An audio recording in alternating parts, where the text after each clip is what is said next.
श्रीमहामृत्युञ्जय स्तोत्रम् रुद्रं पशुपतिं स्थाणुं नीलकण्ठमुमापतिं नमामि शिरसा देवं किं नो मृत्युः करिष्यति। नीलकण्ठं कालमूर्तिं कालज्ञं कालनाशनं नमामि शिरसा देवं किं नो मृत्युः करिष्यति।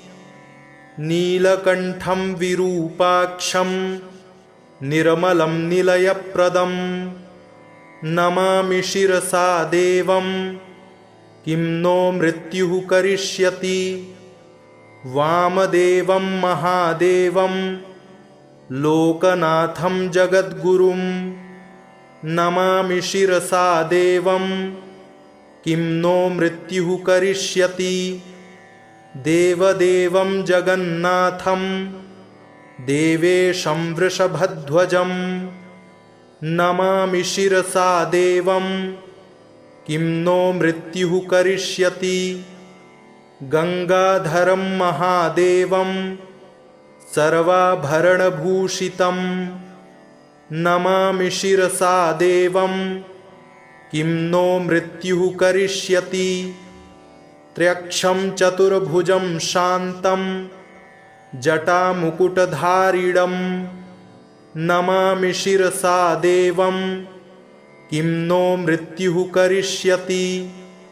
भस्मोद्धूलितसर्वाङ्गं नागाभरणभूषितं नमामि शिरसा देवं किं नो मृत्युः करिष्यति।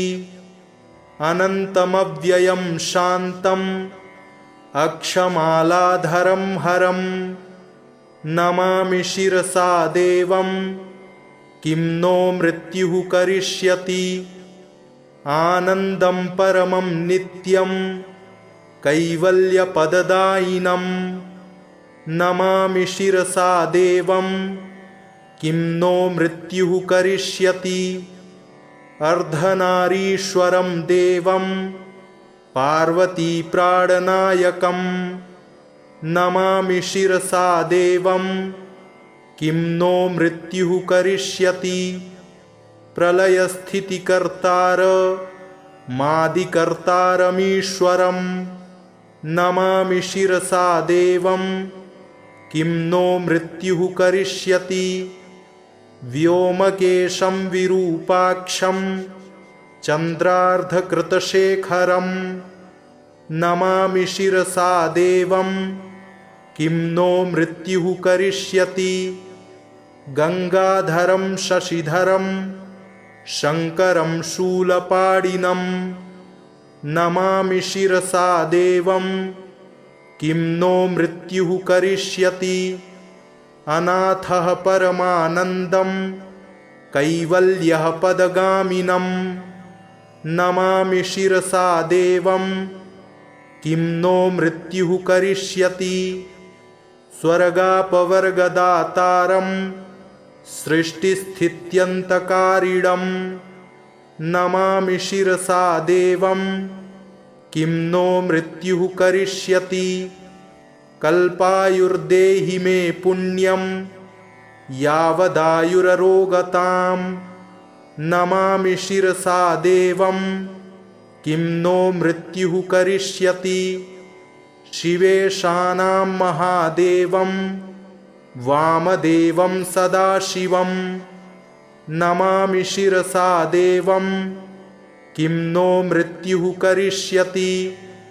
उत्पत्तिस्थितिसंहार कर्तारमीश्वरं गुरुं नमामि शिरसा देवं किं नो मृत्युः करिष्यति। मार्कण्डेयकृतं स्तोत्रं यः पठेच्छिवसन्निधौ तस्य मृत्युभयं नास्ति नाग्निचौरभयं क्वचित्। शतावर्तं प्रकर्तव्यं संकटे कष्टनाशनं शुचिर्भूत्वा पठेत् स्तोत्रं सर्वसिद्धिप्रदायकं। मृत्युंजय महादेव त्राहि मां शरणागतं जन्ममृत्युजरारोगैः पीडितं कर्मबन्धनैः तावकस्त्वद्गतः प्राणस्त्वच्चित्तोऽहं सदा मृड इति विज्ञाप्य देवेशं त्र्यम्बकाख्यमनं जपेत्। नमः शिवाय साम्बाय हरये परमात्मने प्रणतक्लेशनाशाय योगिनां पतये नमः। रुद्रं पशुपतिं स्थाणुं नीलकण्ठमुमापतिं नमामि शिरसा देवं किं नो मृत्युः करिष्यति। नीलकण्ठं कालमूर्तिं कालज्ञं कालनाशनं नमामि शिरसा देवं किं नो मृत्युः करिष्यति।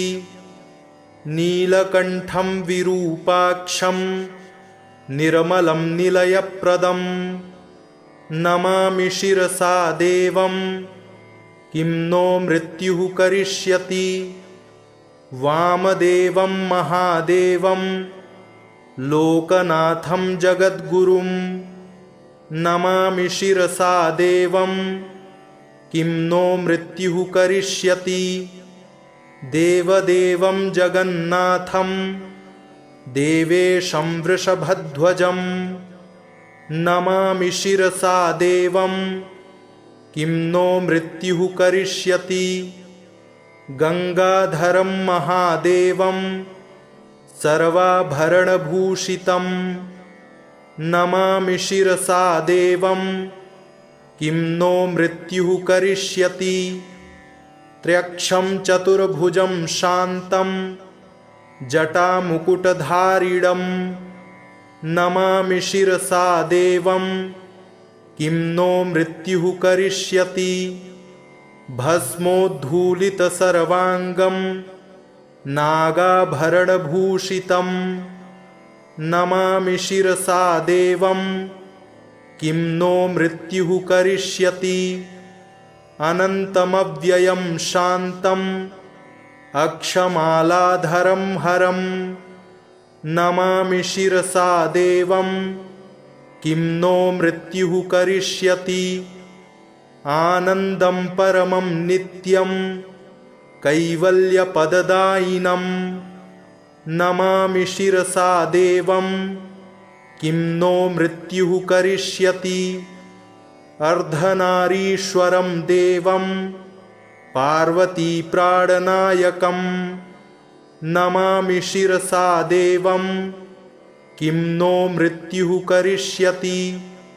प्रलयस्थितिकर्तार मादिकर्तारमीश्वरं नमामि शिरसा देवं किं नो मृत्युः करिष्यति। व्योमकेशं विरूपाक्षं चन्द्रार्धकृतशेखरं नमामि शिरसा देवं किं नो मृत्युः करिष्यति। गंगाधरं शशिधरं शङ्करं शूलपाणिनं नमामि शिरसा देवं किं नो मृत्युः करिष्यति। अनाथः परमानन्दं कैवल्यः पदगामिनं नमामि शिरसा देवं किं नो मृत्युः करिष्यति। स्वर्गापवर्गदातारं सृष्टिस्थित्यन्तकारिणं नमामि शिरसा देवं किं नो मृत्युः करिष्यति। कल्पायुर्देहि मे पुण्यं यावदायुररोगतां नमामि शिरसा, 「 देवं किं नो मृत्युः करिष्यति। 「 शिरसा देवं किं नो मृत्युः करिष्यति। 」 शिरसा देवं किं नो मृत्युः करिष्यति। 」 शिरसा देवं किं नो मृत्युः करिष्यति। शिरसा देवं किं नो मृत्युः करिष्यति। शिवेशानां महादेवं वामदेवं सदाशिवं नमामि शिरसा, शिरसा देवं शिरसा देवं शिवेशानां महादेवं वामदेवं सदाशिवं नमामि शिरसा देवं किं नो मृत्युः करिष्यति। शिवेशानां महादेवं वामदेवं सदाशिवं नमामि शिरसा देवं किं नो मृत्युः करिष्यति। उत्पत्तिस्थितिसंहार कर्तारमीश्वरं गुरुं नमामि शिरसा देवं किं नो मृत्युः करिष्यति। मार्कण्डेयकृतं स्तोत्रं यः पठेच्छिवसन्निधौ तस्य मृत्युभयं नास्ति नाग्निचौरभयं क्वचित्। शतावर्तं प्रकर्तव्यं सङ्कटे कष्टनाशनं शुचिर्भूत्वा पठेत् स्तोत्रं सर्वसिद्धिप्रदायकं। मृत्युञ्जय महादेव त्राहि मां शरणागतं जन्ममृत्युजरारोगैः पीडितं कर्मबन्धनैः। तावकस्त्वद्गतः प्राणस्त्वच्चित्तोऽहं सदा मृड इति विज्ञाप्य देवेशं त्र्यम्बकाख्यमनं जपेत्। नमः शिवाय साम्बाय हरये परमात्मने प्रणतक्लेशनाशाय योगिनां पतये नमः। रुद्रं पशुपतिं स्थाणुं नीलकण्ठमुमापतिं नमामि शिरसा देवं किं नो मृत्युः करिष्यति। नीलकण्ठं कालमूर्तिं कालज्ञं कालनाशनं नमामि शिरसा देवं किं नो मृत्युः करिष्यति। नीलकण्ठं विरूपाक्षं निर्मलं निलयप्रदं नमामि शिरसा देवं किं नो मृत्युः करिष्यति। वामदेवं महादेवं लोकनाथं जगद्गुरुं नमामि शिरसा देवं किं नो मृत्युः करिष्यति। देवदेवं जगन्नाथं देवेशं वृषभध्वजं नमामि शिरसा देवं किं नो मृत्युः करिष्यति। गंगाधरं महादेवं सर्वाभरणभूषितं नमामि शिरसा देवं किं नो मृत्युः करिष्यति। त्र्यक्षं चतुर्भुजं शान्तं जटामुकुटधारिणं नमामि शिरसा देवं किं नो मृत्युः करिष्यति। भस्मोद्धूलितसर्वाङ्गं नागाभरणभूषितं नमामि शिरसा देवं किं नो मृत्युः करिष्यति। अनन्तमव्ययं शान्तम् अक्षमालाधरं हरं नमामि शिरसा देवं किं नो मृत्युः करिष्यति। आनन्दं परमं नित्यं कैवल्यपददायिनं नमामि शिरसा देवं किं नो मृत्युः करिष्यति। अर्धनारीश्वरं देवं पार्वतीप्राणनायकं नमामि शिरसा देवं किं नो मृत्युः करिष्यति।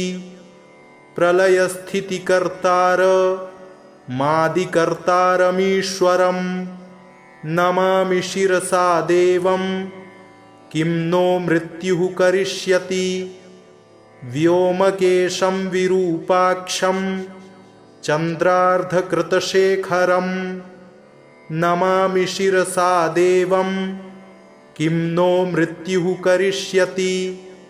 गंगाधरं शशिधरं शङ्करं शूलपाणिनं नमामि शिरसा देवं किं नो मृत्युः करिष्यति। अनाथः परमानन्दं कैवल्यः पदगामिनं नमामि शिरसा देवं किं नो मृत्युः करिष्यति।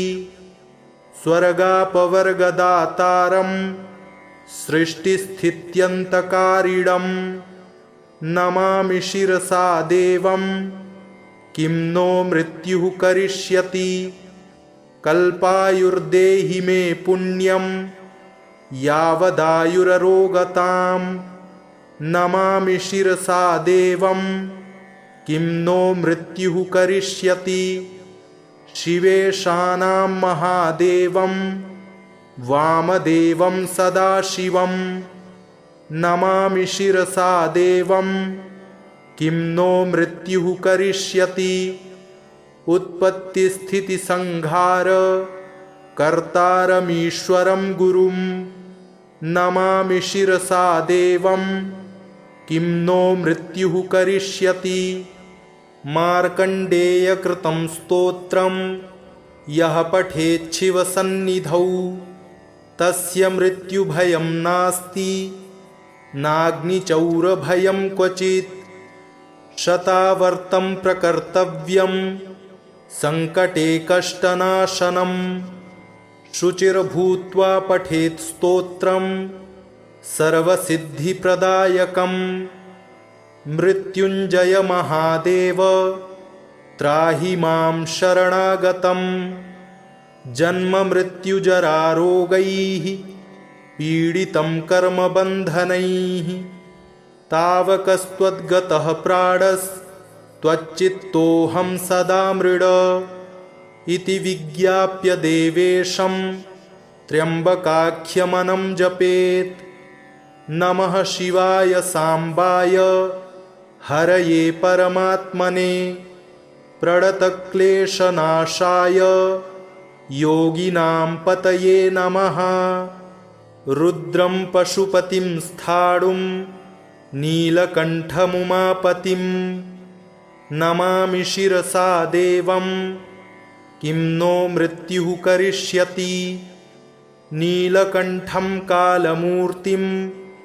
कालज्ञं कालनाशनं नमामि शिरसा देवं किं नो मृत्युः करिष्यति नीलकण्ठं विरूपाक्षं निर्मलं निलयप्रदं नमामि शिरसा देवं किं नो मृत्युः करिष्यति वामदेवं महादेवं लोकनाथं जगद्गुरुं नमामि शिरसा देवं किं नो मृत्युः करिष्यति देवदेवं जगन्नाथं देवेशं वृषभध्वजं नमामि शिरसा देवं किं नो मृत्युः करिष्यति गंगाधरं महादेवं सर्वाभरणभूषितं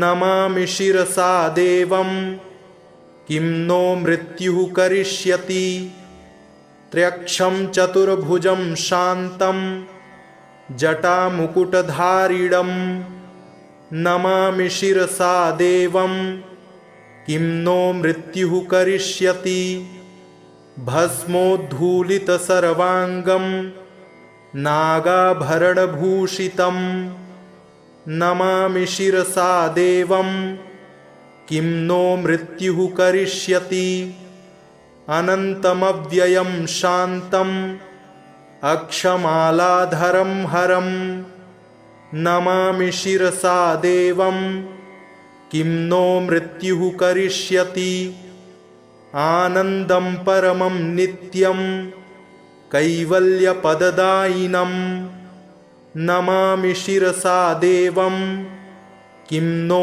मृत्युः करिष्यति अर्धनारीश्वरं देवं पार्वतीप्राणनायकं नमामि शिरसा देवं किं नो मृत्युः करिष्यति प्रलयस्थितिकर्तार मादिकर्तारमीश्वरं नमामि शिरसा देवं किं नो मृत्युः करिष्यति व्योमकेशं विरूपाक्षं चन्द्रार्धकृतशेखरं नमामि शिरसा देवं किं नो मृत्युः करिष्यति गंगाधरं शशिधरं शङ्करं शूलपाणिनं नमामि शिरसा देवं किं नो मृत्युः करिष्यति अनाथः परमानन्दं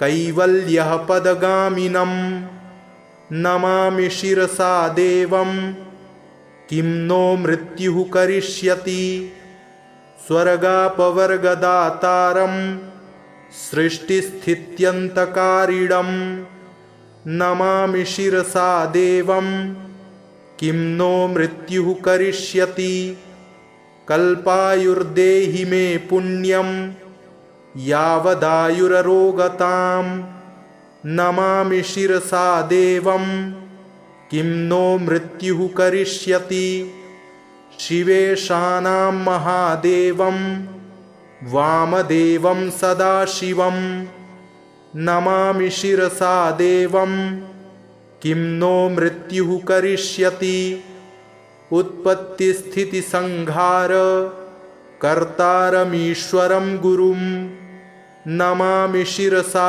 देवं किं नो मृत्युः करिष्यति मार्कण्डेयकृतं स्तोत्रं यः पठेच्छिवसन्निधौ तस्य मृत्युभयं नास्ति नाग्निचौरभयं क्वचित् शतावर्तं प्रकर्तव्यं संकटे कष्टनाशनं शुचिर्भूत्वा पठेत् स्तोत्रं सर्वसिद्धिप्रदायकं मृत्युञ्जय महादेव त्राहि मां शरणागतं जन्ममृत्युजरारोगैः पीडितं कर्मबन्धनैः तावकस्त्वद्गतः प्राणस्त्वच्चित्तोऽहं सदा मृड इति विज्ञाप्य देवेशं त्र्यम्बकाख्यमनं जपेत् नमः शिवाय साम्बाय हरये परमात्मने प्रणतक्लेशनाशाय योगिनां पतये नमः रुद्रं पशुपतिं स्थाणुं नीलकण्ठमुमापतिं नमामि शिरसा देवं किं नो मृत्युः करिष्यति नीलकण्ठं कालमूर्तिं कालज्ञं कालनाशनं नमामि शिरसा देवं किं नो मृत्युः करिष्यति नीलकण्ठं विरूपाक्षं निर्मलं निलयप्रदं नमामि शिरसा देवं किं नो मृत्युः करिष्यति वामदेवं महादेवं लोकनाथं जगद्गुरुं नमामि शिरसा देवं किं नो मृत्युः करिष्यति देवदेवं जगन्नाथं देवेशं वृषभध्वजं नमामि शिरसा देवं किं नो मृत्युः करिष्यति गंगाधरं महादेवं सर्वाभरणभूषितं नमामि शिरसा देवं किं नो मृत्युः करिष्यति त्र्यक्षं चतुर्भुजं शान्तं जटामुकुटधारिणं नमामि शिरसा देवं किं नो मृत्युः करिष्यति भस्मोद्धूलितसर्वाङ्गं नागाभरणभूषितं नमामि शिरसा देवं किं नो मृत्युः करिष्यति अनन्तमव्ययं शान्तम् अक्षमालाधरं हरं नमामि शिरसा देवं किं नो मृत्युः करिष्यति आनन्दं परमं नित्यं कैवल्यपददायिनं नमामि शिरसा देवं किं नो मृत्युः करिष्यति अर्धनारीश्वरं देवं पार्वतीप्राणनायकं नमामि शिरसा देवं किं नो मृत्युः करिष्यति प्रलयस्थितिकर्तार मादिकर्तारमीश्वरं नमामि शिरसा देवं किं नो मृत्युः करिष्यति व्योमकेशं विरूपाक्षं चन्द्रार्धकृतशेखरं नमामि शिरसा देवं किं नो मृत्युः करिष्यति। गंगाधरं शशिधरं शङ्करं शूलपाणिनं नमामि शिरसा देवं किं नो मृत्युः करिष्यति। अनाथः परमानन्दं कैवल्यः पदगामिनं नमामि शिरसा देवं किं नो मृत्युः करिष्यति।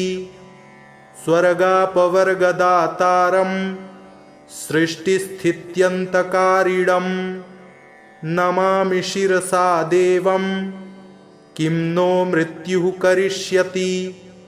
कल्पायुर्देहि मे पुण्यं यावदायुररोगतां नमामि शिरसा देवं किं नो मृत्युः करिष्यति। शिवेशानां महादेवं वामदेवं सदाशिवं नमामि शिरसा देवं किं नो मृत्युः करिष्यति। उत्पत्तिस्थितिसंहार कर्तारमीश्वरं गुरुं नमामि शिरसा देवं किं नो मृत्युः करिष्यति। मार्कण्डेयकृतं स्तोत्रं यः पठेच्छिवसन्निधौ तस्य मृत्युभयं नास्ति नाग्निचौरभयं क्वचित्। शतावर्तं प्रकर्तव्यं संकटे कष्टनाशनं शुचिर्भूत्वा पठेत् स्तोत्रं सर्वसिद्धिप्रदायकम्। मृत्युञ्जय महादेव त्राहि मां शरणागतं जन्ममृत्युजरारोगैः पीडितं कर्मबन्धनैः। तावकस्त्वद्गतः प्राणस्त्वच्चित्तोऽहं सदा मृड इति विज्ञाप्य देवेशं त्र्यम्बकाख्यमनं जपेत्। नमः शिवाय सांबाय हरये परमात्मने प्रणतक्लेशनाशाय योगिनां पतये नमः। रुद्रं पशुपतिं स्थाणुं नीलकण्ठमुमापतिं नमामि शिरसा देवं किं नो मृत्युः करिष्यति। नीलकण्ठं कालमूर्तिं कालज्ञं कालनाशनं नमामि शिरसा देवं किं नो मृत्युः करिष्यति। नीलकण्ठं विरूपाक्षं निर्मलं निलयप्रदं नमामि शिरसा देवं किं नो मृत्युः करिष्यति। वामदेवं महादेवं लोकनाथं जगद्गुरुं नमामि शिरसा देवं किं नो मृत्युः करिष्यति। देवदेवं जगन्नाथं देवेशं वृषभध्वजं नमामि शिरसा देवं किं नो मृत्युः करिष्यति। गंगाधरं महादेवं सर्वाभरणभूषितं नमामि शिरसा देवं किं नो मृत्युः करिष्यति। त्र्यक्षं चतुर्भुजं शान्तं जटामुकुटधारिणं नमामि शिरसा देवं किं नो मृत्युः करिष्यति। भस्मोद्धूलितसर्वाङ्गं नागाभरणभूषितं नमामि शिरसा देवं किं नो मृत्युः करिष्यति। अनन्तमव्ययं शान्तं अक्षमालाधरं हरं नमामि शिरसा देवं किं नो मृत्युः करिष्यति। आनन्दं परमं नित्यं कैवल्यपददायिनं नमामि शिरसा देवं किं नो मृत्युः करिष्यति। अर्धनारीश्वरं देवं पार्वतीप्राणनायकं नमामि शिरसा देवं किं नो मृत्युः करिष्यति। प्रलयस्थितिकर्तार मादिकर्तारमीश्वरं नमामि शिरसा देवं किं नो मृत्युः करिष्यति।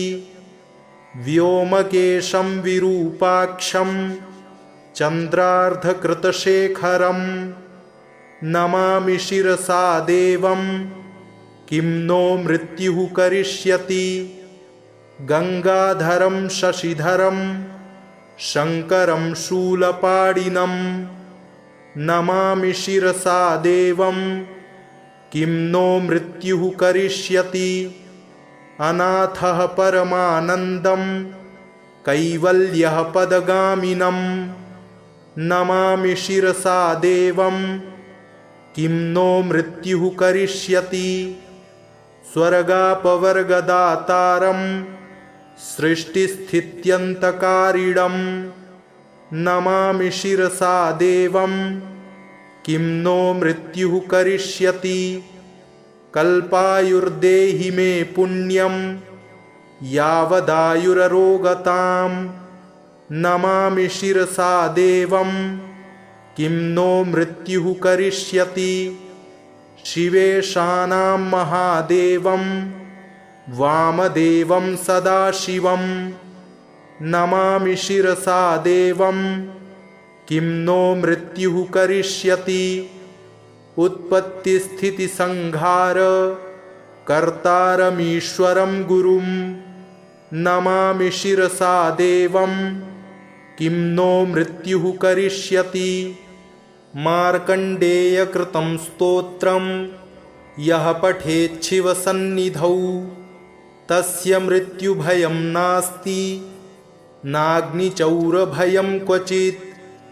शतावर्तं प्रकर्तव्यं संकटे कष्टनाशनं शुचिर्भूत्वा पठेत् स्तोत्रं सर्वसिद्धिप्रदायकं। मृत्युञ्जय महादेव त्राहि मां शरणागतं जन्ममृत्युजरारोगैः पीडितं कर्मबन्धनैः। तावकस्त्वद्गतः प्राणस्त्वच्चित्तोऽहं सदा मृड इति विज्ञाप्य देवेशं त्र्यम्बकाख्यमनं जपेत्। नमः शिवाय सांबाय हरये परमात्मने प्रणतक्लेशनाशाय योगिनां पतये नमः। रुद्रं पशुपतिं स्थाणुं नीलकण्ठमुमापतिं नमामि शिरसा देवं किं नो मृत्युः करिष्यति। नीलकण्ठं कालमूर्तिं कालज्ञं कालनाशनं नमामि शिरसा देवं किं नो मृत्युः करिष्यति। नीलकण्ठं विरूपाक्षं निर्मलं निलयप्रदं नमामि शिरसा देवं किं नो मृत्युः करिष्यति। वामदेवं महादेवं लोकनाथं जगद्गुरुं नमामि शिरसा देवं किं नो मृत्युः करिष्यति। देवदेवं जगन्नाथं देवेशं वृषभध्वजं नमामि शिरसा देवं किं नो मृत्युः करिष्यति। गंगाधरं महादेवं सर्वाभरणभूषितं नमामि शिरसा देवं किं नो मृत्युः करिष्यति। त्र्यक्षं चतुर्भुजं शान्तं जटामुकुटधारिणं नमामि शिरसा देवं किं नो मृत्युः करिष्यति। भस्मोद्धूलितसर्वाङ्गं नागाभरणभूषितं नमामि शिरसा देवं किं नो मृत्युः करिष्यति अनन्तमव्ययं शान्तम् अक्षमालाधरं हरं नमामि शिरसा देवं किं नो मृत्युः करिष्यति आनन्दं परमं नित्यं कैवल्यपददायिनं नमामि शिरसा देवं किं नो मृत्युः करिष्यति अर्धनारीश्वरं देवं पार्वतीप्राणनायकं नमामि शिरसा देवं किं नो मृत्युः करिष्यति प्रलयस्थितिकर्तार मादिकर्तारमीश्वरं नमामि शिरसा देवं किं नो मृत्युः करिष्यति व्योमकेशं विरूपाक्षं चन्द्रार्धकृतशेखरं नमामि शिरसा देवं किं नो मृत्युः करिष्यति गंगाधरं शशिधरं शङ्करं शूलपाणिनं नमामि शिरसा देवं किं नो मृत्युः करिष्यति अनाथः परमानन्दं कैवल्यः पदगामिनं नमामि शिरसा देवं किं नो मृत्युः करिष्यति स्वर्गापवर्गदातारं सृष्टिस्थित्यन्तकारिणं नमामि शिरसा देवं किं नो मृत्युः करिष्यति कल्पायुर्देहि मे पुण्यं यावदायुररोगतां नमामि शिरसा देवं किं नो मृत्युः करिष्यति शिवेशानां महादेवं वामदेवं सदाशिवं नमामि शिरसा देवं किं नो मृत्युः करिष्यति उत्पत्तिस्थितिसंहार कर्तारमीश्वरं गुरुं नमामि शिरसा देवं किं नो मृत्युः करिष्यति मार्कण्डेयकृतं स्तोत्रं यः पठेच्छिवसन्निधौ तस्य मृत्युभयं नास्ति नाग्निचौरभयं क्वचित् शतावर्तं प्रकर्तव्यं संकटे कष्टनाशनं शुचिर्भूत्वा पठेत् स्तोत्रं सर्वसिद्धिप्रदायकं मृत्युञ्जय महादेव त्राहि मां शरणागतं जन्ममृत्युजरारोगैः पीडितं कर्मबन्धनैः तावकस्त्वद्गतः प्राणस्त्वच्चित्तोऽहं सदा मृड इति विज्ञाप्य देवेशं त्र्यम्बकाख्यमनं जपेत् नमः शिवाय सांबाय हरये परमात्मने प्रणतक्लेशनाशाय योगिनां पतये नमः रुद्रं पशुपतिं स्थाणुं नीलकण्ठमुमापतिं नमामि शिरसा देवं किं नो मृत्युः करिष्यति नीलकण्ठं कालमूर्तिं कालज्ञं कालनाशनं नमामि शिरसा देवं किं नो मृत्युः करिष्यति नीलकण्ठं विरूपाक्षं निर्मलं निलयप्रदं नमामि शिरसा देवं किं नो मृत्युः करिष्यति वामदेवं महादेवं लोकनाथं जगद्गुरुं नमामि शिरसा देवं किं नो मृत्युः करिष्यति देवदेवं जगन्नाथं देवेशं वृषभध्वजं नमामि शिरसा देवं किं नो मृत्युः करिष्यति गंगाधरं महादेवं सर्वाभरणभूषितं नमामि शिरसा देवं किं नो मृत्युः करिष्यति। त्र्यक्षं चतुर्भुजं शान्तं जटामुकुटधारिणं नमामि शिरसा देवं किं नो मृत्युः करिष्यति। भस्मोद्धूलितसर्वाङ्गं नागाभरणभूषितं नमामि शिरसा देवं किं नो मृत्युः करिष्यति। अनन्तमव्ययं शान्तं अक्षमालाधरं हरं नमामि शिरसा देवं किं नो मृत्युः करिष्यति। आनन्दं परमं नित्यं कैवल्यपददायिनं नमामि शिरसा देवं किं नो मृत्युः करिष्यति। अर्धनारीश्वरं देवं पार्वतीप्राणनायकं नमामि शिरसा देवं किं नो मृत्युः करिष्यति। प्रलयस्थितिकर्तार मादिकर्तारमीश्वरं नमामि शिरसा देवं किं नो मृत्युः करिष्यति। व्योमकेशं विरूपाक्षं चन्द्रार्धकृतशेखरं नमामि शिरसा देवं किं नो मृत्युः करिष्यति।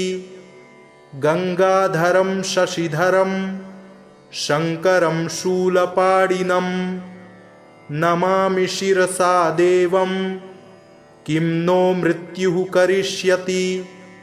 अनाथः परमानन्दं कैवल्यः पदगामिनं नमामि शिरसा देवं किं नो मृत्युः करिष्यति।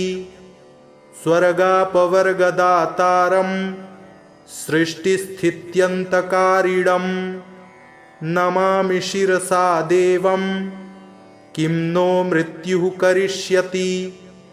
कल्पायुर्देहि मे पुण्यं यावदायुररोगतां नमामि शिरसा देवं किं नो मृत्युः करिष्यति। शिवेशानां महादेवं वामदेवं सदाशिवं नमामि शिरसा देवं किं नो मृत्युः करिष्यति। उत्पत्तिस्थितिसंहार कर्तारमीश्वरं गुरुं नमामि शिरसा देवं किं नो मृत्युः करिष्यति। मार्कण्डेयकृतं स्तोत्रं यः पठेच्छिवसन्निधौ तस्य मृत्युभयं नास्ति नाग्निचौरभयं क्वचित्। शतावर्तं प्रकर्तव्यं संकटे कष्टनाशनं शुचिर्भूत्वा पठेत् स्तोत्रं सर्वसिद्धिप्रदायकं। मृत्युञ्जय महादेव त्राहि मां शरणागतं। जन्ममृत्युजरारोगैः पीडितं कर्मबन्धनैः तावकस्त्वद्गतः प्राणस्त्वच्चित्तोऽहं सदा मृड इति विज्ञाप्य देवेशं त्र्यम्बकाख्यमनं जपेत्। नमः शिवाय सांबाय हरये परमात्मने प्रणतक्लेशनाशाय योगिनां पतये नमः। रुद्रं पशुपतिं स्थाणुं नीलकण्ठमुमापतिं नमामि शिरसा देवं किं नो मृत्युः करिष्यति।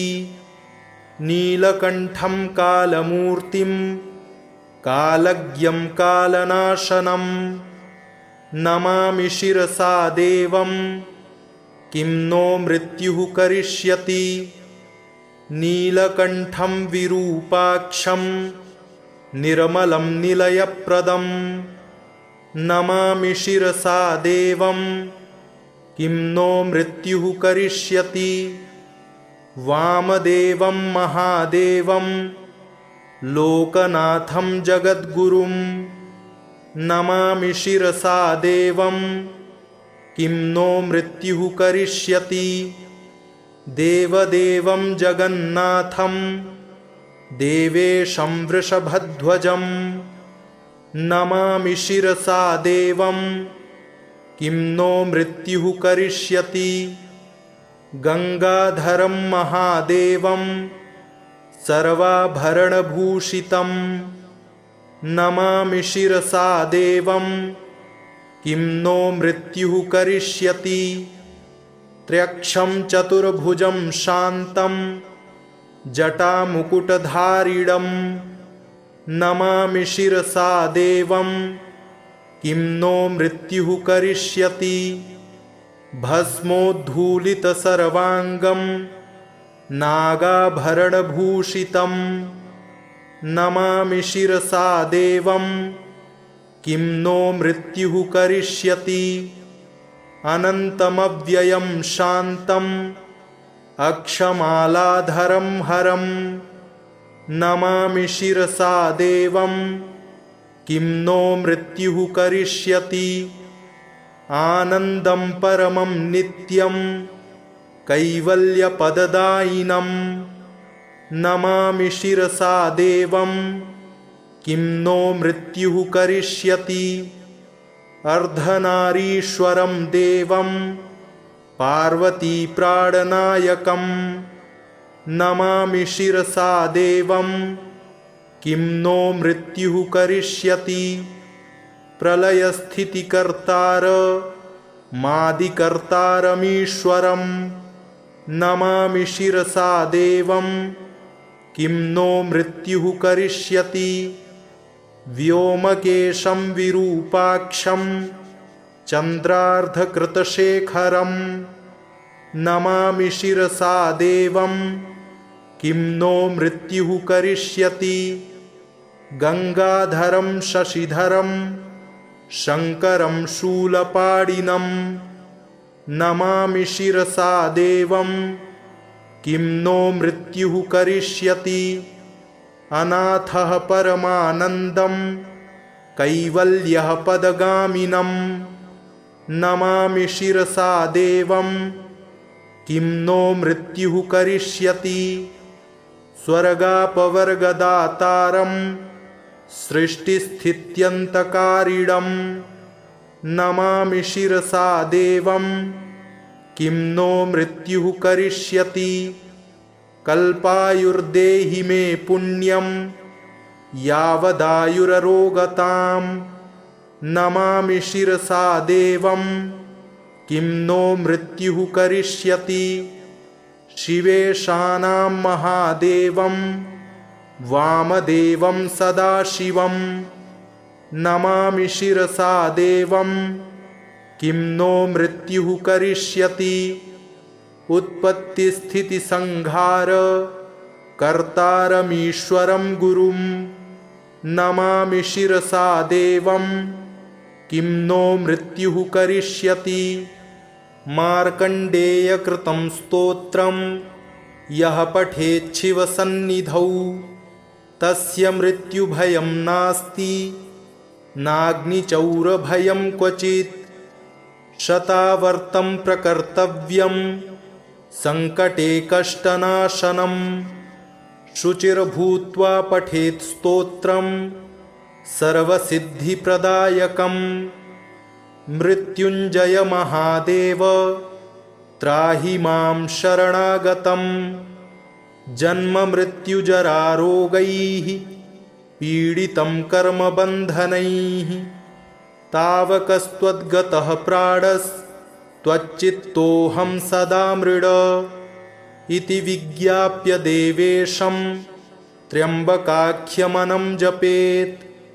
नमः शिवाय साम्बाय हरये परमात्मने प्रणतक्लेशनाशाय योगिनां पतये नमः। रुद्रं पशुपतिं स्थाणुं नीलकण्ठमुमापतिं नमामि शिरसा देवं किं नो मृत्युः करिष्यति। नीलकण्ठं कालमूर्तिं कालज्ञं कालनाशनं नमामि शिरसा देवं किं नो मृत्युः करिष्यति। नीलकण्ठं विरूपाक्षं निर्मलं निलयप्रदं नमामि शिरसा देवं किं नो मृत्युः करिष्यति। वामदेवं महादेवं लोकनाथं जगद्गुरुं नमामि शिरसा देवं किं नो मृत्युः करिष्यति। देवदेवं जगन्नाथं देवेशं वृषभध्वजं नमामि शिरसा देवं किं नो मृत्युः करिष्यति। गंगाधरं महादेवं सर्वाभरणभूषितं नमामि शिरसा देवं किं नो मृत्युः करिष्यति।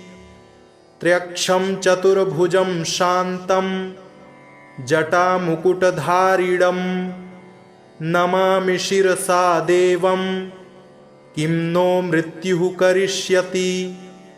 भस्मोद्धूलितसर्वाङ्गं नागाभरणभूषितं नमामि शिरसा देवं किं नो मृत्युः करिष्यति।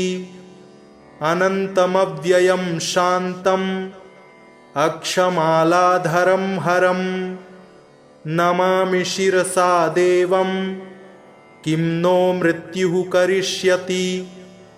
आनन्दं परमं नित्यं कैवल्यपददायिनं नमामि शिरसा देवं किं नो मृत्युः करिष्यति। अर्धनारीश्वरं देवं पार्वतीप्राणनायकं नमामि शिरसा देवं किं नो मृत्युः करिष्यति।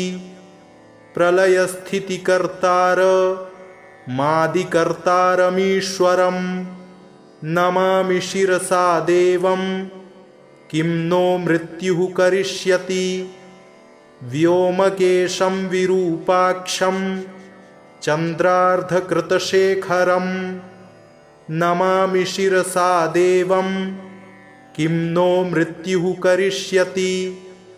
गंगाधरं शशिधरं शङ्करं शूलपाणिनं नमामि शिरसा देवं किं नो मृत्युः करिष्यति।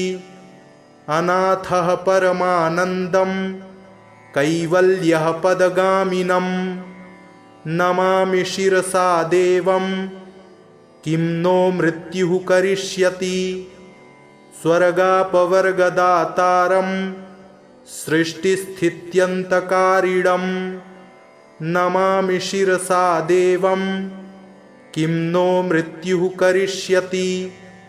कल्पायुर्देहि मे पुण्यं यावदायुररोगतां नमामि शिरसा देवं किं नो मृत्युः करिष्यति। शिवेशानां महादेवं वामदेवं सदाशिवं नमामि शिरसा देवं किं नो मृत्युः करिष्यति। उत्पत्तिस्थितिसंहार कर्तारमीश्वरं गुरुं नमामि शिरसा देवं किं नो मृत्युः करिष्यति। मार्कण्डेयकृतं स्तोत्रं यः पठेच्छिवसन्निधौ तस्य मृत्युभयं नास्ति नाग्निचौरभयं क्वचित्। शतावर्तं प्रकर्तव्यं संकटे कष्टनाशनं शुचिर्भूत्वा पठेत् स्तोत्रं सर्वसिद्धिप्रदायकं। मृत्युञ्जय महादेव त्राहि मां शरणागतं। जन्ममृत्युजरारोगैः पीडितं कर्मबन्धनैः तावकस्त्वद्गतः प्राणस् त्वच्चित्तोऽहं सदा मृड इति विज्ञाप्य देवेशं त्र्यम्बकाख्यमनं जपेत्। नमः शिवाय सांबाय हरये परमात्मने प्रणतक्लेशनाशाय योगिनां पतये नमः। रुद्रं पशुपतिं स्थाणुं नीलकण्ठमुमापतिं नमामि शिरसा देवं किं नो मृत्युः करिष्यति। नीलकण्ठं कालमूर्तिं कालज्ञं कालनाशनं नमामि शिरसा देवं किं नो मृत्युः करिष्यति। नीलकण्ठं विरूपाक्षं निर्मलं निलयप्रदं नमामि शिरसा देवं किं नो मृत्युः करिष्यति। वामदेवं महादेवं लोकनाथं जगद्गुरुं नमामि शिरसा देवं किं नो मृत्युः करिष्यति। देवदेवं जगन्नाथं देवेशं वृषभध्वजं नमामि शिरसा देवं किं नो मृत्युः करिष्यति। गंगाधरं महादेवं सर्वाभरणभूषितं नमामि शिरसा देवं किं नो मृत्युः करिष्यति। त्र्यक्षं चतुर्भुजं शान्तं जटामुकुटधारिणं नमामि शिरसा देवं किं नो मृत्युः करिष्यति। भस्मोद्धूलितसर्वाङ्गं नागाभरणभूषितं नमामि शिरसा देवं किं नो मृत्युः करिष्यति। अनन्तमव्ययं शान्तम् अक्षमालाधरं हरं नमामि शिरसा देवं किं नो मृत्युः करिष्यति। आनन्दं परमं नित्यं कैवल्यपददायिनं नमामि शिरसा देवं किं नो मृत्युः करिष्यति। अर्धनारीश्वरं देवं पार्वतीप्राणनायकं नमामि शिरसा देवं किं नो मृत्युः करिष्यति। प्रलयस्थितिकर्तार मादिकर्तारमीश्वरं नमामि शिरसा देवं किं नो मृत्युः करिष्यति। व्योमकेशं विरूपाक्षं चन्द्रार्धकृतशेखरं नमामि शिरसा देवं किं नो मृत्युः करिष्यति। गंगाधरं शशिधरं शङ्करं शूलपाणिनं नमामि शिरसा देवं किं नो मृत्युः करिष्यति। अनाथः परमानन्दं कैवल्यः पदगामिनं नमामि शिरसा देवं किं नो मृत्युः करिष्यति। स्वर्गापवर्गदातारं सृष्टिस्थित्यन्तकारिणं नमामि शिरसा देवं किं नो मृत्युः करिष्यति। कल्पायुर्देहि मे पुण्यं यावदायुररोगतां नमामि शिरसा देवं किं नो मृत्युः करिष्यति।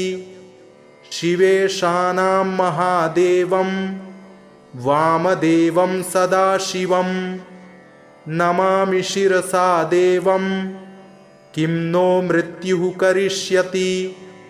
उत्पत्तिस्थितिसंहार कर्तारमीश्वरं गुरुं नमामि शिरसा देवं किं नो मृत्युः करिष्यति।